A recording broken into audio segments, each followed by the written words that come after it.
IT job కోసం చూస్తున్నారా? ఐటీలో కెరియర్ బిల్డ్ చూసుకోవాలనుకుంటున్నారా? అయితే సమాధానం కోడింగ్ ట్యూటర్. రామ్ చరణ్ గారి సినిమాని బాగా ఎంజాయ్ చేశారు అందరూ. రామ్ చరణ్ గారు ఫ్యామిలీ అంతా బాగా ఎంజాయ్ చేశారు. రామ్ చరణ్, బుచ్చి అందరూ కలిసి వెళ్ళారు టీం. ఆ రోజు పార్టీలో కూడా రామ్ చరణ్ గారు చాలా ఎగ్జైటెడ్గా మాట్లాడారు. చాలా బాగా నచ్చింది ఫిల్మ్, బాగా డీల్ చేసావు అండ్ డాడీని అసలు ఇలా ఈ స్పేస్లో తీసుకొచ్చి అండ్ అంత సటిల్గా అంత ఫన్ జనరేట్ చేసావు. At the same time emotional scenes బాగున్నాయి. చాలా బాగా చెప్పారు. మహేష్ బాబు గారు మహేష్ గారు కాల్ చేశారు, మాట్లాడారు. ఆయన చాలా హ్యాపీ. అల్లు అర్జున్ గారు ట్వీట్ ఆయన ట్వీట్ చేశారు, ఆయన కాల్లో మాట్లాడారు. ఆయనతో చాలామంది ఈసారి ఈ సినిమాకి they felt so happy and directors కూడా చాలామంది కాల్ చేశారు. సో అందరికీ వాళ్ళ పాజిటివిటీ, ఈ సక్సెస్ని వాళ్ళు తీసుకునే విధానం మాత్రం చాలా సంతోషం ఇచ్చింది. పర్సనల్గా మీకు ఈ సక్సెస్ అనేది ఎలాంటి సాటిస్ఫాక్షన్ ఇచ్చింది? పర్సనల్గా, వ్యక్తిగతంగా, కెరీర్ పరంగా మీరు ఒక 100 మెట్లు ఎక్కారు అది, కానీ పర్సనల్గా నాకు చిరంజీవి గారికి ఒక ఒక ఎటువంటి డిస్కషన్స్ లేని, ఎటువంటి ఒక పాయింట్ చేసే లేని, ఇట్లాంటి లేని ఒక సినిమా తీయాలి. ఆయన్ని అందరూ సెలబ్రేట్ చేసుకోవాలి. అతని అభిమానులే కాదు, చిరంజీవి గారిలా చూసి ఇష్టపడిన చాలామంది ఉంటారు కామన్ ఆడియన్స్. వాళ్ళు కూడా ఈ సినిమాని సెలబ్రేట్ చేసుకోవాలి, ఆయన చూసి వావ్ అనాలి అనేదే అనుకున్నానండి. That is the only thing I felt and అదే ఎగ్జిక్యూట్ చేశాను. ఈరోజు అదే నాకు ఒక సూపర్ ఫీలింగ్, అంటే ఈ సినిమా తాలూకు మాత్రం. అండ్ అందరికీ మళ్ళీ ఒక మన చిరంజీవి గారంటే ఇది అనే ఇంకొక టైప్లో పరిచయం చేయగలిగాను. అది ఈరోజు అందరికీ రీచ్ అయ్యింది. So that is the most happiest thing. సరే, అంటే అనిల్ రావుపూడి సినిమాలు అంటే ఎంటర్టైన్మెంట్కి ఒక బెంచ్ మార్క్ క్రియేట్ చేశాయి. అంటే మీరు కూడా అంటే ఈ సినిమా సంక్రాంతికి వస్తున్నాం కంటే బెటర్గా ఉండాలి, అంతకుమించి నెక్స్ట్ సినిమా అంతకుమించి బెటర్ ఎంటర్టైన్మెంట్ ఉండాలి.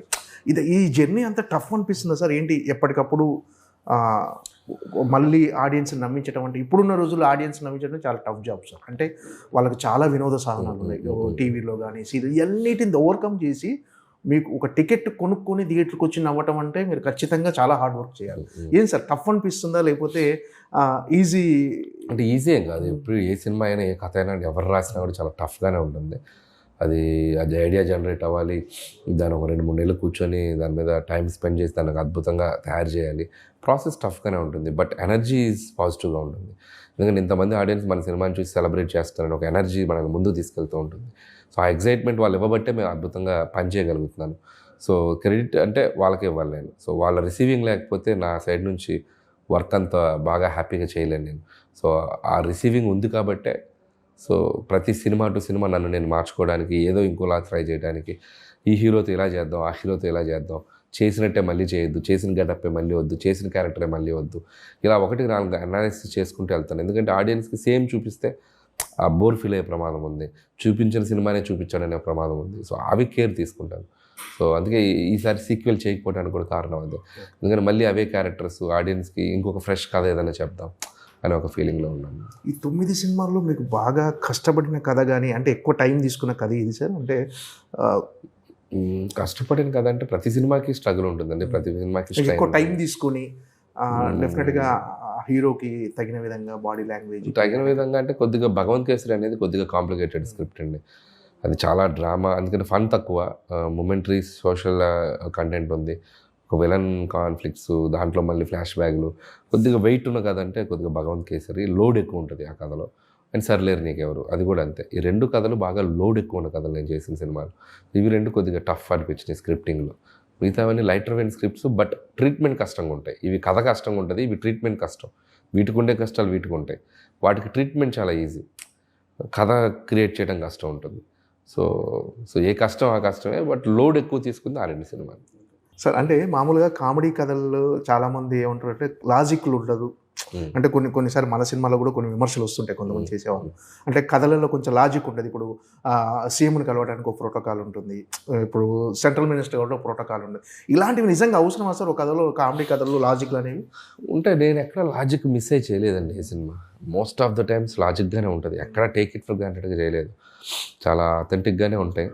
1-2 చిన్న ఏదైనా ఉంటే ఫన్ కోసం అడ్వాంటేజ్ తీసుకుంటాను తప్ప మేజర్గా కూడా ఎక్కడ ఇది చేయలేదు. సంక్రాంతిలో కూడా అంత కామెడీ సినిమాలో కూడా ప్రాపర్ సీఎంలు ఎలా పెట్టినా కూడా ప్రాపర్గానే ప్రోటోకాల్గానే తీసుకెళ్ళాం. ఎక్కడ అంత ఈజీగా చేయలేదు. ఇందులో కూడా ఎక్కడ లాజిక్ అయితే బ్రేక్ చేయలేదు. మోస్ట్ ఆఫ్ ద టైమ్స్ 90% కరెక్ట్గానే వెళ్తాం. ఇంకా ఏదన్నా ఒకటి 2 చోట్ల అంటే ఇక ఫన్ కోసం మిస్ అవుతాం. అంటే జనాలు ఎంటర్టైన్ చేయడమే లక్ష్యంగా ఉన్నప్పుడు ఈ చిన్న చిన్న లాజిక్ అవి ఆటోమేటిక్గా ఫ్లోలో వెళ్ళిపోతాయండి. స్టిల్ బట్ మనం టేక్ ఇట్ ఫర్ గ్రాంటెడ్గా చేయకూడదు తప్పులు. అవి కూడా నేను చేయను. మ్యాక్సిమం లాజికల్గా ఉండడానికే చూసుకుంటాం. సో అది కరెక్ట్గా చూసేటప్పుడు కూడా ఇది ఆర్గానిక్గా కనపడాలి.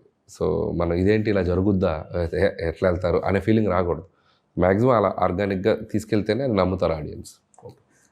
మన అనిల్ రావు గారి సినిమాలు అంటే తెలుగులో ఒక ఫ్యాన్ బేస్ ఉంది, డెఫినెట్గా ఎంటర్టైన్ చేస్తాడు. మినిమం గ్యారంటీ సినిమా అనే ఒక బ్రాండ్ ఉంది సార్. అంటే ఇప్పుడు అందరు పాన్ ఇండియా సినిమాల వైపు వెళ్తున్నారు. అంటే మీకు ఆలోచన లేదా సార్ ఒక పాన్ ఇండియా కథ? అంటే as of now I'm very happy with this regional and rooted films and చాలా బాగుంది. అండ్ తెలుగు ప్రజల మధ్య తిరిగే క్యారెక్టర్లు, వాళ్ళ మధ్య జరిగే కథలు, ప్రేక్షకులకి దగ్గరగా రిలేటబుల్ చేసుకునే పాత్రలు, వాళ్ళని వాళ్ళు ఐడెంటిఫై చేసుకునే సన్నివేశాలు, దానివల్ల వాళ్ళు దాన్ని సెలబ్రేట్ చేసుకునే విధానం, ఇవన్నీ నాకు బాగా హ్యాపీనెస్ ఇస్తుంది. సో యాజ్ ఆఫ్ నో మైండ్కి ఇది కరెక్ట్ అనిపిస్తుంది. ఫ్యూచర్లో డెఫినెట్లీ ఇవే ఎక్కువ కాలం చేయలేను కాబట్టి ఎక్కడో చోట ఒక పాత్ బ్రేక్ చేయాలి, ఎక్కడో చోట ఒక బ్రేక్ చేసి ఇంకొక జోనర్ సినిమా చేయాలి. అది ఎప్పటికప్పుడు 100% చేస్తాను. ఇవే చేసుకుంటూ వెళ్తాను. నేను ఎప్పుడు చెప్పను I'm ready to do any genre. Experiment చేయడానికి ముందు నేనే రెడీగా ఉంటాను. కాబట్టి I'll do, but not very soon. Sir Pawan Kalyan గారితో సినిమా అంటున్నారు, అది ఏవి ఇంకా ప్రాక్టికల్గా మెటీరియలైజ్ అవ్వలేదండి. అంటే టాక్స్ వినిపిస్తున్నాయి కానీ అండ్ ఏది కూడా మనం కాంక్రీట్గా వెళ్ళి కలిసి అట్లా జరగలేదు. సో అందుకని అది నేను చెప్పలేను. సో జరిగితే happy. I'm also waiting for that kind of opportunity. Let's see. టైటిలే గమ్మత్తుగా ఉండబోతుంది. అది త్వరలో చెప్తాం. త్వరలో చెప్తాం. ఒక టైం ఉంది. Okay sir, all the best. Thank you. మళ్ళీసారి సంక్రాంతికి బిగ్గెస్ట్ బ్లాక్ బస్టర్ కొట్టాలని. Thank you so much. Thank you.